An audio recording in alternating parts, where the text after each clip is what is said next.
Olá, bom dia, boa tarde, boa noite, como sempre, né? Para quem está nos assistindo gravadinhos, hoje nós estamos gravando este momento, né? Mas na próxima quarta que a gente for fazer a live, nós vamos fazer live mesmo, viu, meninas? As meninas que estão sempre com a gente, os Marilda, vocês estarão aqui com a gente, tá bom? Então, assim, hoje Justiça também seja não, né? feita, Ju. A gente ia fazer ao vivo e foi de última hora, tá, minhas? Mas Exato. assim, tá combinado. Na próxima estaremos aqui. Estaremos. E aí a gente vai conseguir ganhar os beijinhos de vocês na hora que a gente adora, ganhar os boa noite, ganhar os comentários que a gente adora, que contribui muito com a gente, nos enche de vibrações felizes, né? E todos que estão também com a gente, nos assistindo, nos enchem de vibrações, mesmo que não mandem recadinhos. A gente consegue sentir que a união de várias pessoas, a conexão mental, favorece com que a gente também receba a inspiração dos bons espíritos, a inspiração de Jesus, porque o nosso encontro é com Jesus, né? Onde nós estudamos os evangelhos do Novo Testamento à luz do conhecimento espírita. Você que está chegando pela primeira vez, temos vasto conteúdo já gravado, que nós estamos agora no capítulo 24 do Evangelho de Mateus. Óbvio que a gente vai passar a reencarnação inteira gravando ainda, mas você pode acessar o resto do conteúdo e ir aos pouquinhos, se inteirando de muitas reflexões que nós fizemos nesse caminho. Espero que você goste e compartilhe com seu amiguinho e com seu inimigozinho também. Vai que ajuda, né, Ale? É isso mesmo, é isso mesmo. O link a gente deixa sempre aqui na descrição e aí é só acompanhando aí os nossos vídeos anteriores. Meninas, boa noite, vocês estão aqui com a gente, nossos amigos que acompanham a gente ao vivo, os nossos amigos que a gente sabe que assistem depois e vamos lá para o nosso estudo de hoje. Bom, para começar, nossa prece inicial. Vamos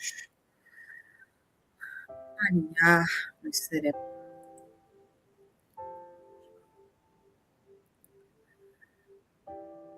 fechando os nossos olhos, inspirando e expirando, para deixarmos sair, deixarmos fluir os sentimentos negativos, as preocupações, as ansiedades, para que estejamos aqui plenos, presentes, dispostos, para que possamos fazer, para que sejamos capazes de fazer nossa melhor conexão com Jesus e com a espiritualidade amiga, que tanto trabalha por este encontro. Jesus, mestre e amigo, estamos aqui reunidos para ouvir tua palavra, para aprender com as tuas lições e com o teu exemplo, e para tentarmos entender tuas lições a partir de nossas capacidades, que hoje já são melhores do que na época em que tivemos nosso primeiro contato. Que tenhamos dado alguns passos já pela nossa melhoria, a nosso aprimoramento, e que hoje sejamos capazes de entender um pouco mais sobre o que nos dizes. Abençoa, Jesus, este nosso encontro e que possamos sair daqui mais dispostos, mais prontos a te seguir. Obrigada, Jesus. Que assim seja.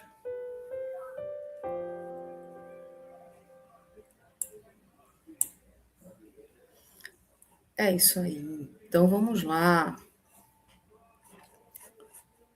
Bom, vamos lá. Então, como a Ju até comentou, né? Como vocês sabem, a gente terminou o capítulo 23 no nosso último encontro. E agora vamos iniciar o capítulo 24. E aí eu já vou dar um spoiler aqui. Esse primeiro trecho que a gente selecionou, que é o Grandes Tribulações, ele vai do versículo 1 ao versículo 31. E a gente vai dividir ele um pouquinho, tá, gente? Porque a gente fez a leitura aqui, fez um estudo e falou, ó, tem pano para manga. Então, hoje a gente vai ler ele inteiro, mas a gente vai aqui nos nossos encontros destrinchar um pouquinho os temas, porque Jesus aborda muita coisa num trecho só. E esse capítulo aqui, ele tem inclusive ele tem um título, né? Que é o Sermão Profético. Então agora ele vai começar com esse trecho que é o de grandes tribulações, e aí ele vai engatar uma série de parábolas aí. Então vai ser um capítulo aí muito legal para a gente trabalhar, tá bom?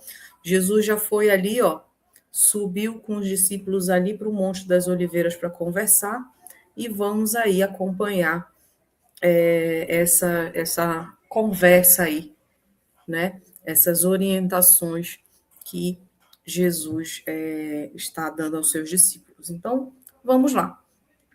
Capítulo 24 do Evangelho de Mateus, versículo 1 ao 31. Então, vamos lá. Grandes tribulações. Tendo Jesus saído do templo, estava partindo quando se aproximaram dele os seus discípulos para lhe mostrar as edificações do templo. Em resposta, Jesus lhes disse: Não vedes tudo isso? Amém vos digo que não será deixada aqui pedra sobre pedra que não seja derribada, né? Que não seja derrubada, destruída. Ao assentar-se no Monte das Oliveiras, aproximaram-se dele os discípulos em particular, dizendo: Dize-nos quando serão essas coisas e qual o sinal da tua vinda e da consumação da era, né? Então Jesus, quando ele vira e fala, ó, tá vendo tudo isso daqui? Não vai sobrar pedra sobre pedra. E aí os discípulos já ficam curiosos, já falam assim, não, mas Jesus me explica melhor isso daí, né? Quando que vai ser isso? Qual vai ser o sinal? Como é que eu entendo isso aí? Em resposta, Jesus lhes disse: Vede que ninguém vos engane. Então, assim, cuide para que ninguém vos engane. Pois muitos virão em meu nome dizendo, eu sou o Cristo, e enganarão a muitos. E estareis na iminência de ouvir de guerra e relatos de guerra. Olhai, não vos alarmei, pois é necessário acontecer essas coisas, mas ainda não é o fim. Pois se levantará nação contra nação, reino contra reino.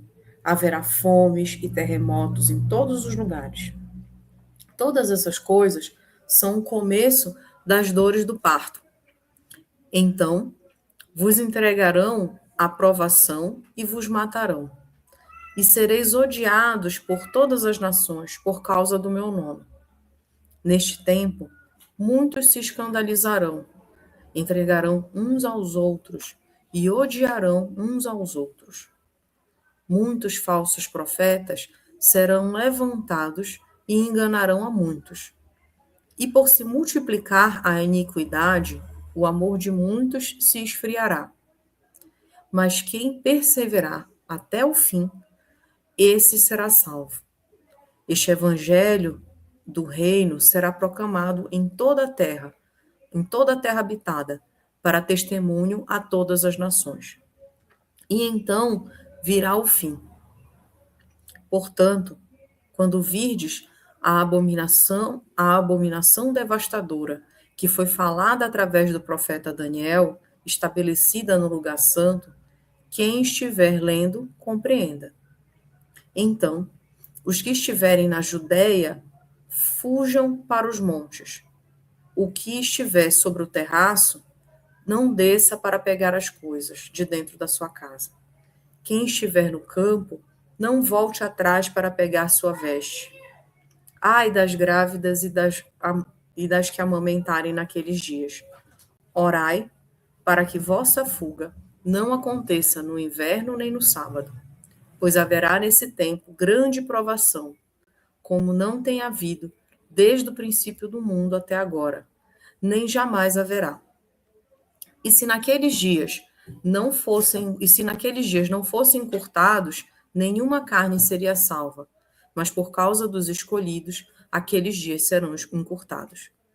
Então, se alguém vos disser, eis aqui o Cristo, ou ali, né? Eis aqui ou ali, não creiam, pois serão levantados falsos cristos e falsos profetas, e darão grandes sinais e prodígios, de sorte a enganar, se possível, até os escolhidos.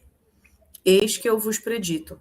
Portanto, se vos disserem, eis que está no deserto, não saiam, ou eis que está nos quartos internos, não creiam. Pois assim como o relâmpago sai do Oriente e se mostra até o Ocidente, assim também será a vinda do Filho do Homem.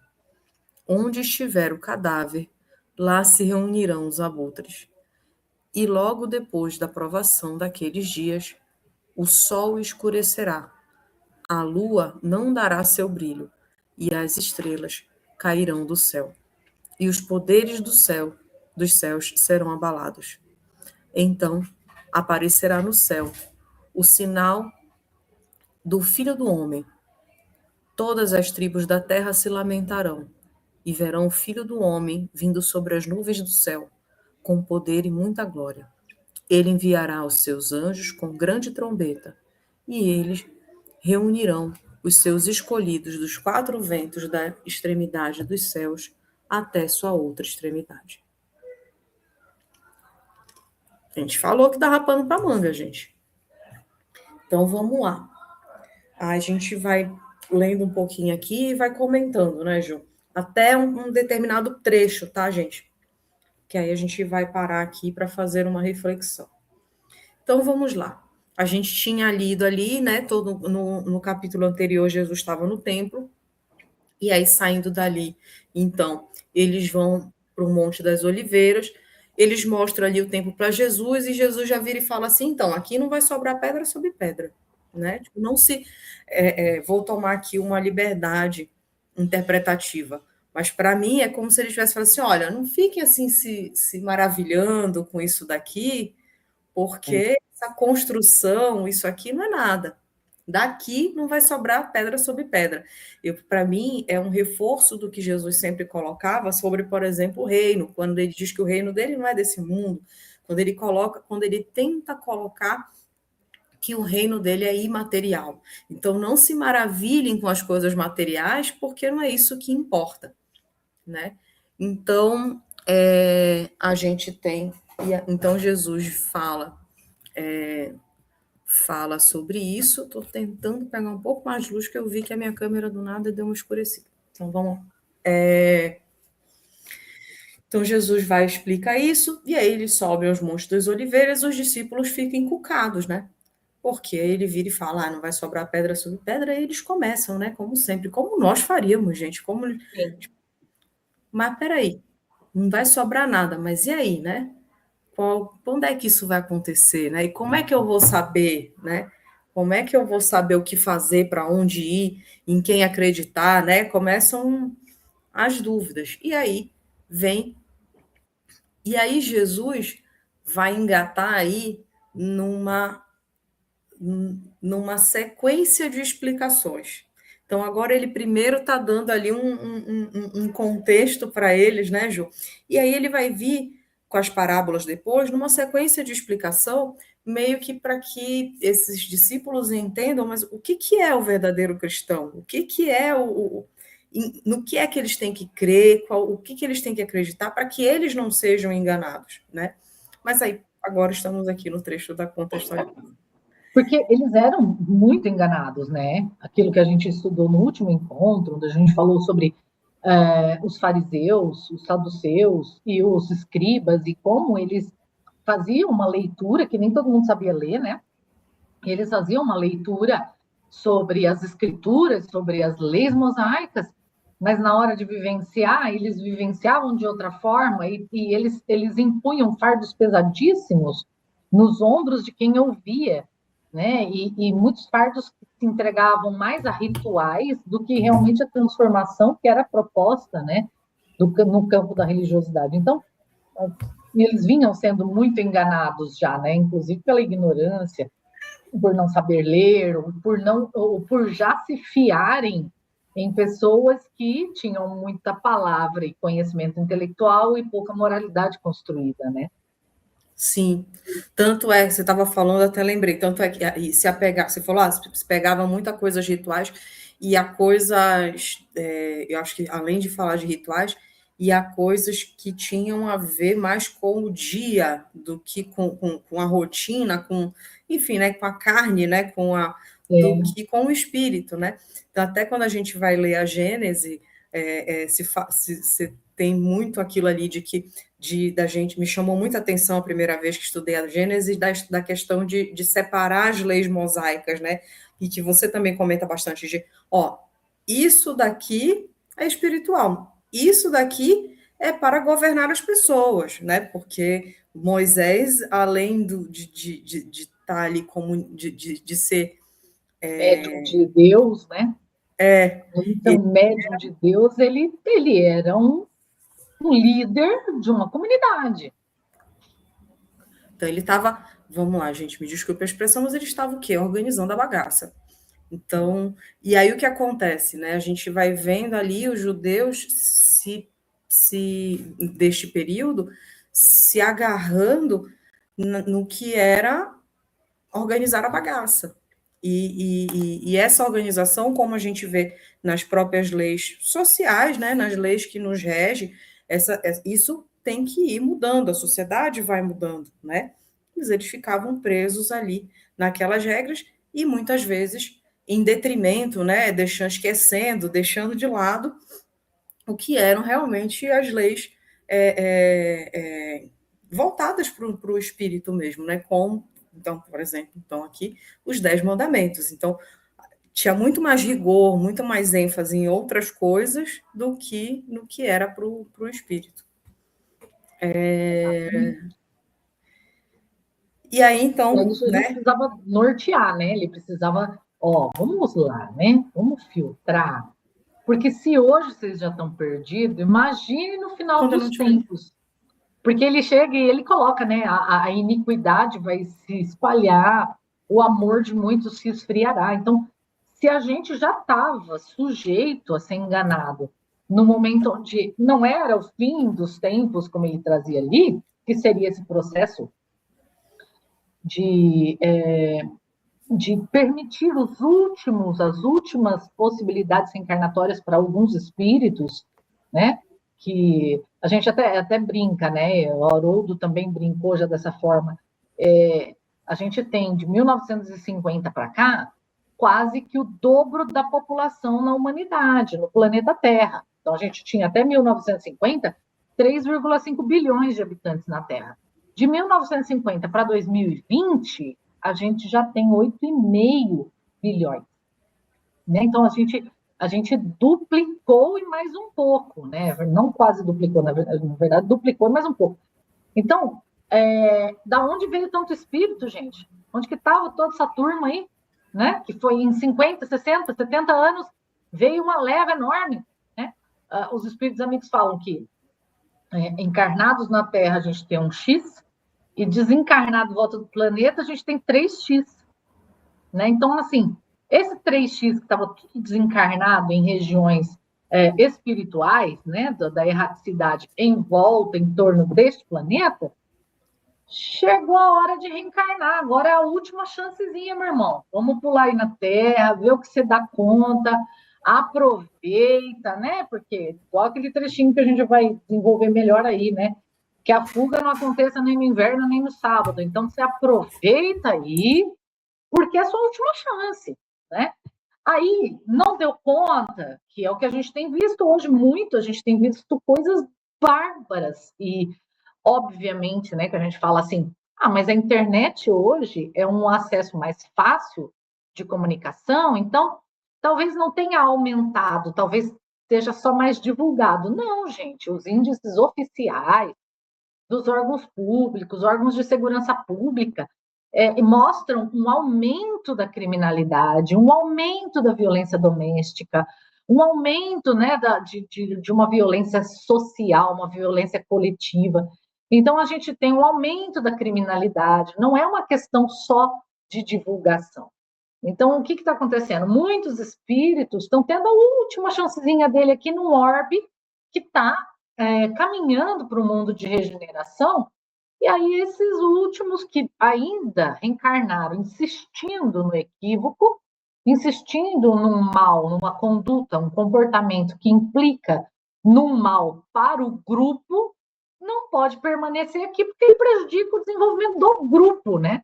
Então eles já são expurgados para outras regiões e outro planetinha preparado por Jesus e por outros espíritos crísticos, que vai abrigar esses espíritos deserdados, né, como já aconteceu com a Terra no passado, para que eles iniciem novamente as suas experiências no planeta de expiações e provas, mais atrasado do que o que nós estamos hoje, porque o nosso já está na beira de um de regeneração. Então, é esse processo. Então, se já estava difícil naquela época, para aquelas pessoas entenderem, né, discernirem a diferença do que seria o correto, do que não seria, e conhecendo Jesus naquele momento, imagine o quanto seria difícil agora, nesse momento onde a gente está cercado de espíritos que muitas vezes desafiam a gente a realmente provar que avançamos em determinados conceitos, provar que evoluímos em determinadas coisas, porque é desafiador, né? Quando nós somos convidados, por exemplo, a ter compreensão e entendimento, quando nós somos agredidos fisicamente, agredidos moralmente, quando nós somos comprovados a exercitar o perdão quando alguém tira a vida de um filho nosso, né?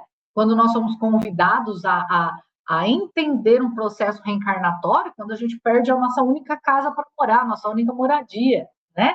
Porque teve uma enchente, porque teve um incêndio, porque teve um terremoto, e nós ficamos à mercê da ajuda de pessoas desconhecidas. Quando nós somos convidados a ter compaixão, quando nós mesmos estamos, por exemplo, abandonados com idade avançada, doença avançada, e apesar de ter criado muitos filhos, nós não temos a companhia deles para nos ajudar, para nos sustentar, para nos ser uma mão amiga que nos sustenta nos momentos de dor, de uma enfermidade. Enfim, é desafiador, porque nós estamos num momento em que parece que nós estamos jogados numa verdadeira balbúrdia, né? Mas Jesus está no leme desse navio, ele está no leme, né? Então, assim, ele avisou que nós chegaríamos no tempo onde até o amor se esfriaria, e quanto de difícil seria permanecer nas nossas convicções morais quando o amor se esfriou, né? E é o que a gente está percebendo hoje que está acontecendo, né? Então, assim, realmente era desafiador naquele momento e ia ser mais desafiador ainda agora, né?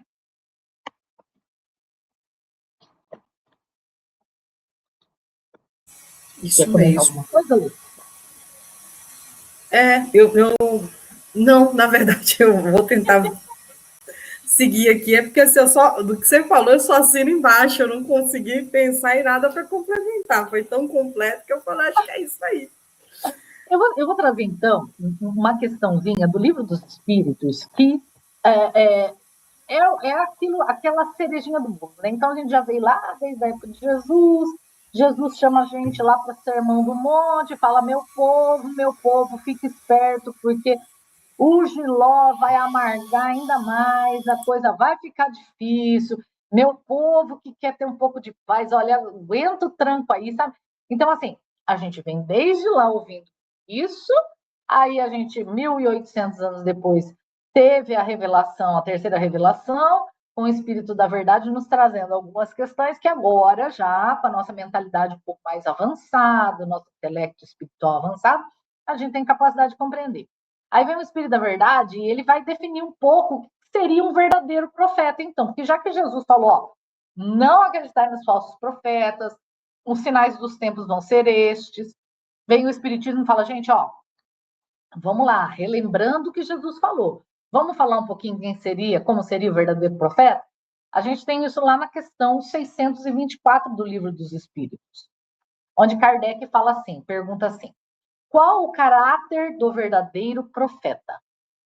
E o Espírito da Verdade responde, o verdadeiro profeta é um homem de bem, inspirado por Deus. Podeis reconhecê-lo pelas suas palavras e pelos seus atos. Impossível é que Deus se sirva da boca de um mentiroso para ensinar a verdade. Então, assim, podeis reconhecê-lo pelas suas palavras e pelos seus atos. Né? Aquilo que a gente, na live anterior, ainda estava falando, né? Jesus não se desmentia. Ele tinha uma coerência, diferente dos saduceus e dos escribas, ele tinha uma coerência entre a palavra e a ação, né? E o que mexeu os saduceus, os escribas e os fariseus daquela época, comprando a inimizade deles, é porque eles enxergavam a própria incoerência, né? Eles enxergavam que eles tinham um discurso muito bonito, mas na hora de aplicar, eles não aplicavam. E aí Jesus vem e mostra como se faz. Então, aquilo mexe com a inveja, com a vaidade, com os interesses materiais, etc. Então, o verdadeiro profeta é um homem inspirado por Deus. E nenhum espírito de luz, nem Deus, vai se servir da boca de um mentiroso para ensinar a verdade. Então, você vai olhar a conduta da pessoa, reconhecer que a conduta tem coerência com os valores morais que ela propaga e que, de fato, então, ela parece ser inspirada por Deus quando diz, né? E aí, na questão 625, Kardec pergunta para o Espírito da Verdade, qual o tipo mais perfeito que Deus tem oferecido ao homem para lhe servir de guia e modelo? Aí eles respondem, né? Vede Jesus. Então, volta confirmando tudo aquilo que a gente já estava refletindo, né? E confirmando o porquê da rivalidade entre fariseus, saduceus e escribas com Jesus, né? Aquela rivalidade enorme que existia. E aí Kardec continua assim, para o homem, Jesus constitui o tipo da perfeição moral a que a humanidade pode aspirar na Terra. Deus nolo oferece como o mais perfeito modelo e a doutrina que ensinou é a expressão mais pura da lei do Senhor. Porque, sendo ele o mais puro de quantos têm aparecido na terra, o Espírito Divino o animava, né? Olha só. Quanto aos que, pretendendo instruir o homem na lei de Deus, o têm transviado, ensinando-lhe falsos princípios, isso aconteceu por haverem deixado que os dominassem sentimentos demasiado terrenos e por terem confundido as leis que regulam as condições da vida da alma com as que regem a vida do corpo, aquilo que ela estava falando, né? Não sabendo ainda separar o que é as condições que regem a vida do corpo das condições que regem a vida da alma, os espíritos começaram a colocar muita regrinha que era coisinha material, esquecendo das normas morais e começaram a se iludir, achando que o cumprir aquelas regrinhas materiais que atendem só o corpo era o suficiente, né? Muitos são apresentados como leis divinas simples, muitos são apresentados como leis divinas simples, leis humanas, estatuídas para servir as paixões e dominar os homens, né? Então a gente tem aqui a ideia do verdadeiro profeta como aquele que tem coerência entre a palavra, que é uma expressão divina, e suas ações, e o falso profeta, que é aquele que, ainda dominado pelas paixões mundanas, traz um caráter de lei divina para coisas que são exclusivamente para reger a vida do corpo, né? Então ele acaba se perdendo ali. E aí a gente fica assim, né? Mas então eu tenho que tomar cuidado com o falso profeta, né? Porque ele está ali iludido e ele pode me iludir. Será? Uma pergunta aqui, né? Será que o falso profeta iludiria Jesus? A gente viu ali a postura dele até o fim da vida, inclusive sabendo que ele seria, sim, perseguido, morto na cruz, e etc. e tal, e insistindo em manter a sua postura, porque ele trazia ali uma revelação divina, que era a segunda revelação, a lei de amor, né? Então, mesmo sabendo de tudo, ele jamais cedeu. Então, por que será que os falsos profetas ainda são um perigo para nós? Né? Por quê?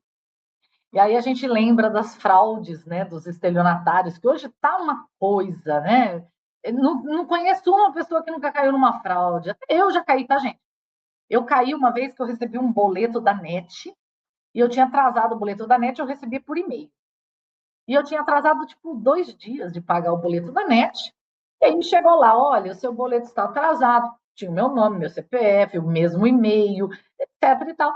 Olha, você esqueceu de pagar o seu boleto da NET, mas nós estamos neste mês com um programa para acabar com a inadimplência, então nós vamos dar 50% de desconto. Eu falei, nossa senhora, meu mês de sorte, né? Por quê? Porque eu deixei de pagar no prazo e ao invés de eu pagar juros e multa, eu ainda vou ganhar 50% de desconto. Ah, maravilha, né? Corri pagar o boleto, nem olhei quem era o beneficiário do pagamento. Obviamente que o boleto era falso, né, gente? E aí eu tive que pagar de novo. Então eu paguei com 50%, depois o outro com multas, juros e correção monetária. E por que que a Juliana se deixou envolver nisso? Por que que a Juliana caiu na conversa do estelionatário, na conversa do falso profeta? Que a Juliana ainda queria ter uma vantagem ali, né? E é assim que a gente acaba sendo vítima de um falso profeta, e era era esse o alerta que Jesus fazia. Gente, calma aí, tomem cuidado, porque vocês ainda são tão criancinha. Se vocês não se arrumarem, se vocês não vigiarem, se vocês não orarem, se vocês não conectarem com Deus, vocês vão cair. Então, tomem cuidado, por favor, se esforcem. Era isso que Jesus estava trazendo, porque a gente tinha uma chance enorme, realmente, de cair, né? E aí ele traz, tem uma lição do livro, deixa eu ver aqui, Religião dos Espíritos. É isso mesmo, Religião dos Espíritos. Emmanuel traz algumas reflexões, chama Ante os Falsos Profetas.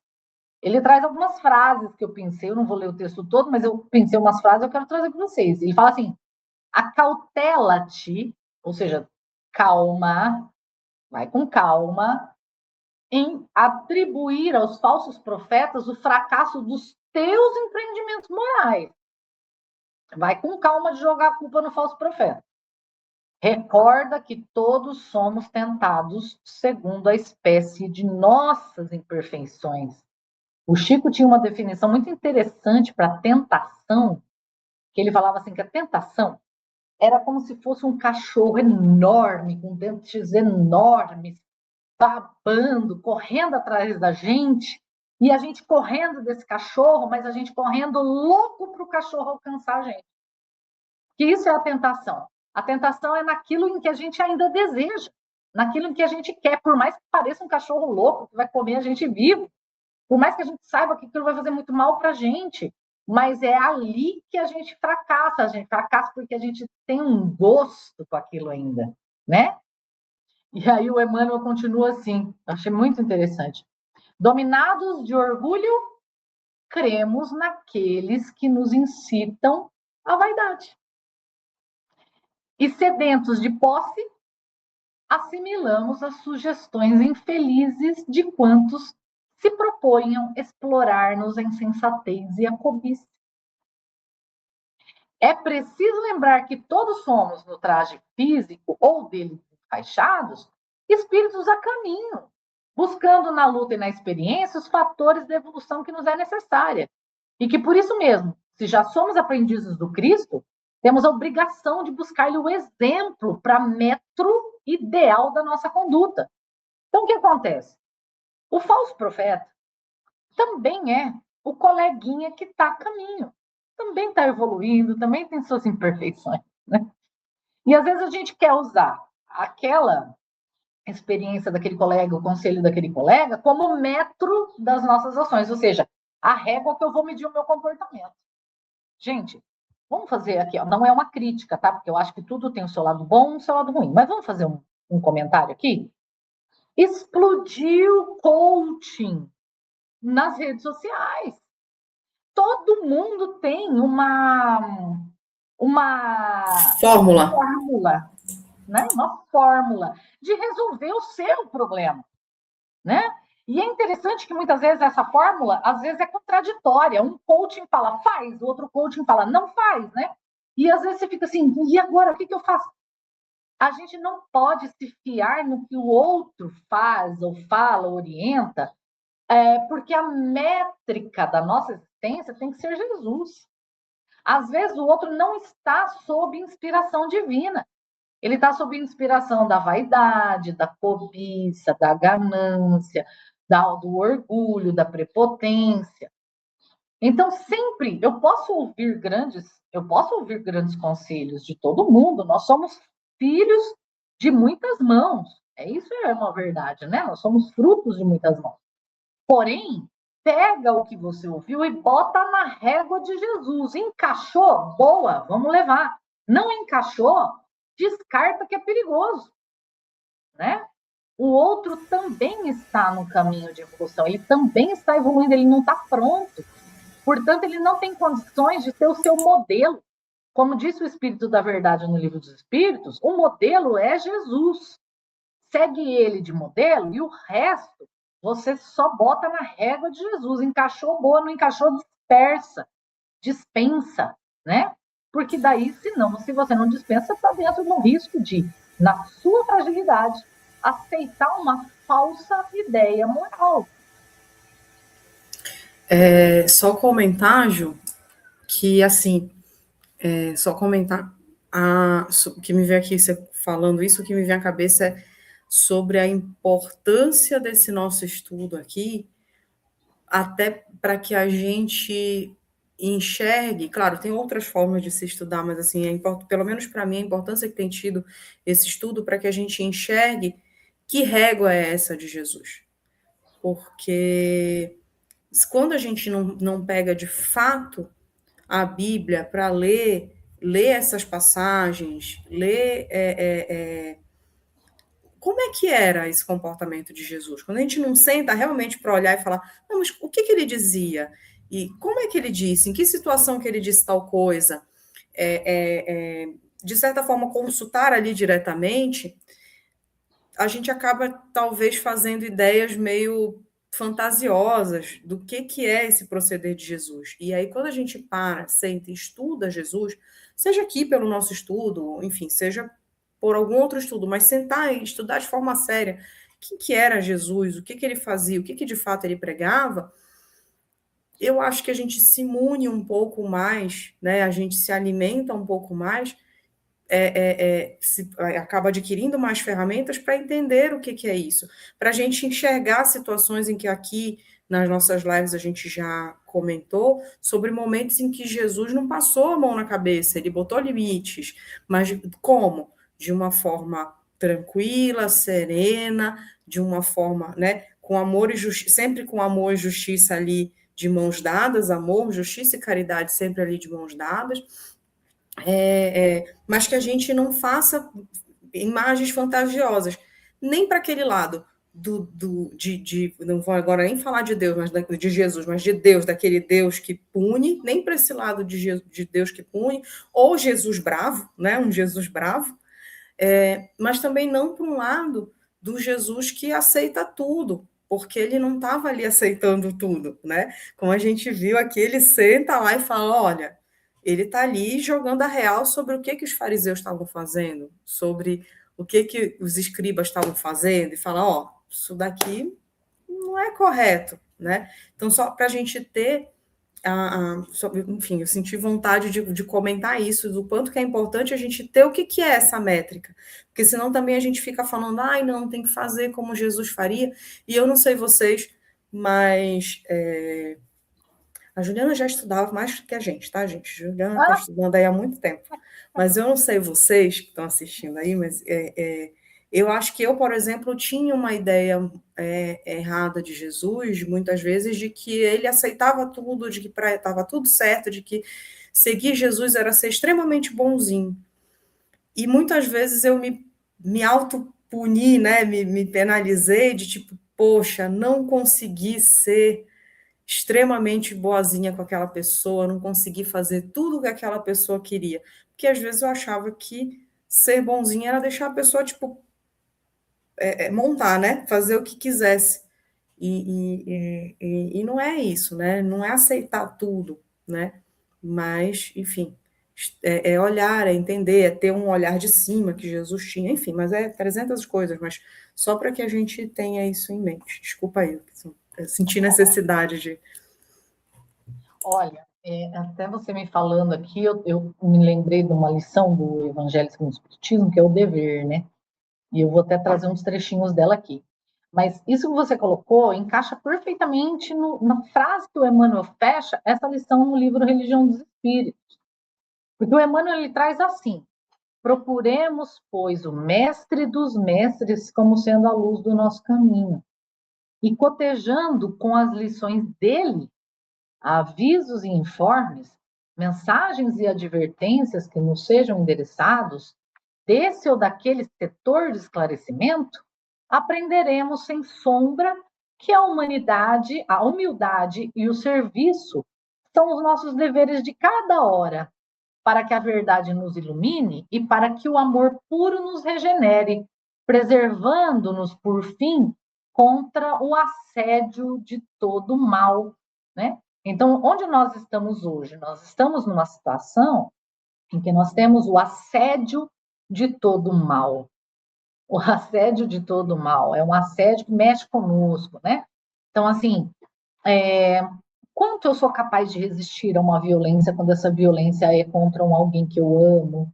Quanto eu sou capaz, né, de perdoar, blá, blá, blá. Então, todas essas questões, eu estou o tempo todo sendo assediado pelo mal, nesse tempo de fechamento de ciclo, nesse tempo de grandes transformações, e nesses momentos, eu estou assediada, como eu consigo construir uma resistência, né, uma resistência no bem. É óbvio que a gente vai estar falando aqui, gente, de um processo que não é um processo que acontece de uma hora para outra, e assim, não vai dar para a gente falar hoje sobre aquele trechinho, mas depois eu vou mexer com a gana de vocês, eu vou mexer com a curiosidade. Sabe aquela história do fofoqueiro? Até eu vi um vídeo na internet esses dias que mostrava lá várias senhorinhas de idade, e aí tinha uma senhorinha que o rapaz filmou ela assim, falou assim para ela: ô, dona fulana, você gosta de fofoca? Aí ela fez assim, né? Fofoca? Ah, não, não. Aí ela fez assim, mas o que que é? Né? Então eu vou mexer com o fifi interno que ainda vive em cada um de vocês, mas ao finalzinho agora que eu vou falar, dar um pouquinho do que nós vamos tratar no próximo encontro. Mas assim, é óbvio que é um processo, estarmos caminhando com Jesus e usar a régua de Jesus para a nossa existência não é uma coisa que acontece de sobressalto. Nós vamos trabalhar a questão do tempo no próximo encontro. Porém, muitas e muitas vezes a gente se entrega por falta de vigilância mesmo, né? Como a Leteia estava falando, a gente está rodeado de coisas difíceis, mas quanto que eu consigo me conectar com Jesus? Quanto eu consigo acordar, por exemplo, pela manhã e fazer uma prece antes de mexer no celular?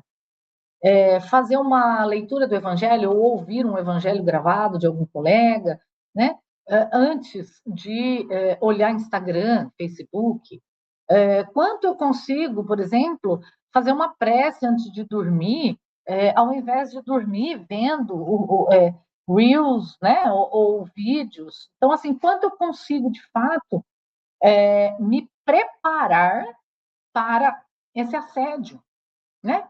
Imagine que você vai num lugar onde você sabe que você pode ser assaltado, né? E que é um lugar de alta periculosidade, que tem altos índices de assalto. Você não vai para lá cheio de brinco dourado, um relógio com a pulseira de ouro pendurada no braço, né? A bolsa solta em cima do ombro, dando sorte pro azar. Você vai todo preparado, né? Você já deixa uma parte do cartão em casa, vai só com um punhado de dinheiro, pendura a bolsa na frente, tira brinco, tira tudo. Então você vai preparado para um lugar onde você sabe que você tem riscos, onde você sabe que você tem assédios, né? Nós estamos encarnados no mundo de expiações e provas em virada de transição planetária, onde todos os espíritos mais difíceis que orbitavam ao redor da Terra estão encarnando como última oportunidade. Então, nós estamos no risco, como se a gente estivesse andando numa zona perigosa o tempo inteiro. Então, os nossos valores precisam estar resguardados. Como diz na lição O Dever do Evangelho segundo o Espiritismo, eu preciso amar o dever. Porque quando a gente ama, a gente não abandona, a gente não negocia, a gente não larga para trás. Então, eu preciso ter amor pelo dever. Esse dever, o cumprimento do dever, seguir Jesus no cumprimento do meu dever, daquilo que me cabe a cada dia, esse é o meu patrimônio, que eu não posso deixar aí solto. Eu preciso me precaver, eu preciso proteger. Eu sei que eu tenho as minhas limitações, eu sei que eu tenho ainda as minhas mazelas, que eu posso ser atraído a ser enganado, a cair em embustes, porque eu mesmo ainda trago em mim a cobiça, a vaidade, a ganância, a ânsia de poder. Então, eu preciso resguardar o meu patrimôniozinho, aquilo que é, olha, eu amo o cumprimento do dever, eu preciso resguardar ele, eu preciso pôr numa bolsinha aqui na frente, né? Essa bolsinha aqui na frente é conexão com os bons espíritos, respirar antes de agir e antes de falar. A gente não precisa ter pressa para responder, porque ter pressa para responder é uma ânsia de entregar para o mundo o que o mundo espera de nós. Só que é como a gente falou até agora, o mundo está doente, então o que é que esse mundo espera de nós a não ser os nossos próprios vícios? Então eu não preciso ter pressa para responder, eu preciso ter sabedoria. Eu não preciso ter pressa para responder, eu preciso ter compaixão, eu preciso colocar sentimentos, eu preciso invocar os meus valores éticos. Respira para responder, respira para falar, respira para tomar decisões, pede um tempo, eu preciso de 2 dias. Nesses 2 dias, deita, ora. Jesus foi para o deserto, Paulo de Tarso foi para o deserto. Às vezes a gente quer tomar decisões na precipitação, né? A gente vai limpar a nossa honra no auge da emoção e a gente faz tanta bobagem, porque a gente está deixando desguarnecido o nosso patrimônio, né?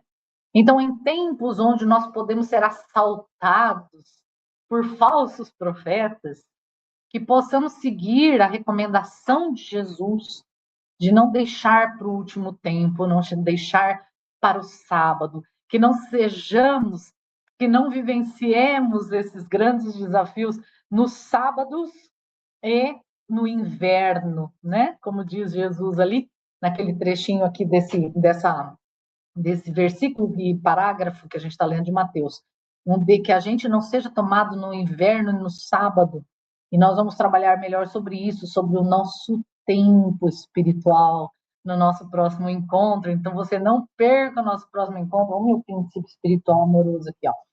Não perca o nosso próximo encontro, porque nós vamos tratar sobre o tempo. Será que você está deixando para enfrentar as grandes turbulências do fim dos tempos no seu inverno? Vamos trabalhar isso no nosso próximo encontro. É isso aí. E até lá, não deixe que as pessoas digam que você é bobo por ser correto. Eu poderia usar outra palavra, mas vou usar esta. Sim. Estamos num que para onde a gente olha quando você abre o Instagram, quando você, mas você é bobo. Você ainda não está rico, então é porque você é bobo. Se você não está fazendo isso, que vai contra a lei, mas que, olha, que você é bobo, porque todo mundo está fazendo e você não.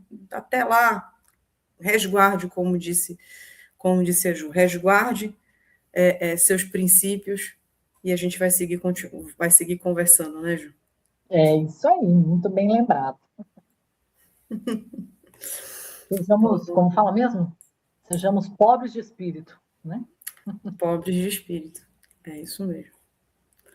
Então, vou botar aqui a nossa musiquinha para a gente encerrar nesse nosso papo de hoje, já deixando aí, ó, o pano para a manga para os nossos próximos encontros.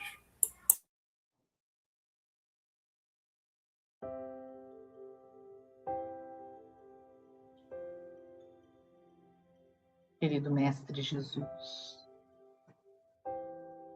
amigos espirituais que nos assistem e queridos anjos e mentores de cada um de nós,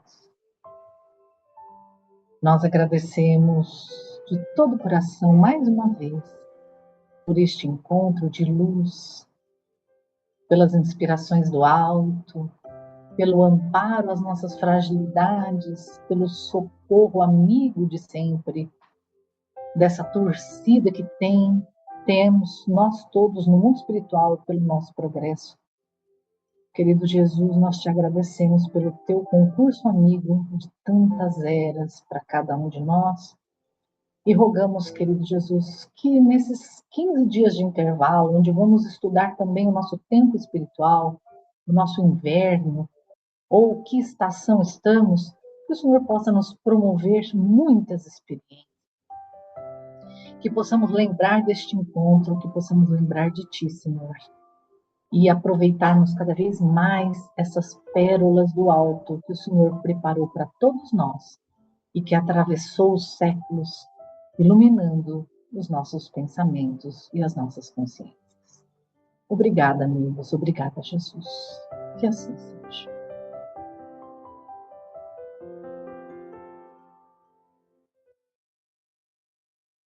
Muito obrigada a todos.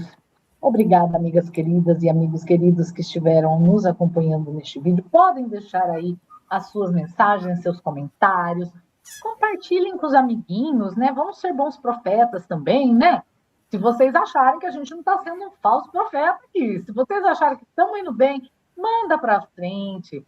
Vai que ajuda, né? Fiquem na paz de Jesus e até o nosso próximo encontro. Até lá.